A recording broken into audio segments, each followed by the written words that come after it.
Что такое сбор типовых деталей и зачем они нужны? Всем привет!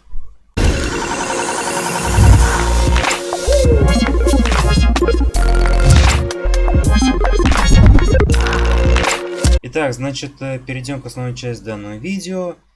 Хочу отметить то, что сегодняшнее видео будет поверхностное, поэтому акцентировать на этом внимание я не буду, да и не будем вообще. Просто, скажем так, для общего ознакомления, то, что данный вид работ, данный процесс существует. Но если кому-то интересно, пишите комментарии. Будем изучать этот момент. И да, также, пожалуйста, не забывайте обращать внимание на ссылки в описании, впрочем, как на само описание в целом. Там я оставляю тоже не менее полезную информацию. Итак, значит, перейдем к основной части данного видео.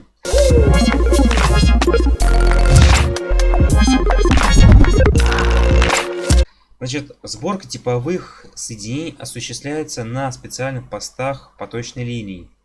Сборка типовых соединений является начальной стадией при сборке автомобилей. В число таких соединений входит соединение с подшипниками, сборка зубчатых передач, шпоночные и шлицевые передачи, ну и тому подобное.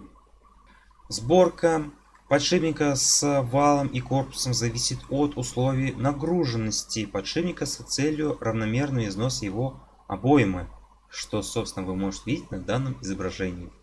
При цикличном напряжении вал вращается, корпус неподвижен. Внутри обоймы соединение с посадкой в натяг. Ну и в конце.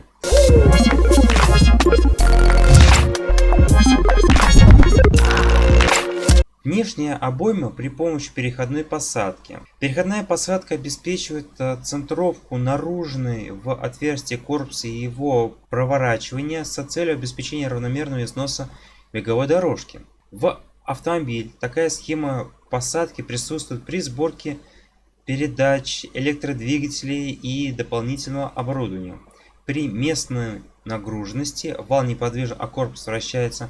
Наружную обойму устанавливается натягом, а внутреннюю по переходной посадке, что вы можете встречать на передних ступицах колеса.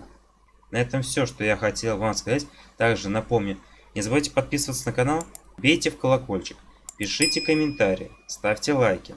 Ну или если есть какие-то ошибки с моей стороны, пишите в комментариях. Будет очень интересно их почитать.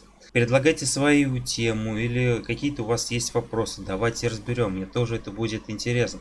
Пока что на этом все. И помните, дальше будет только интереснее. Всем удачи.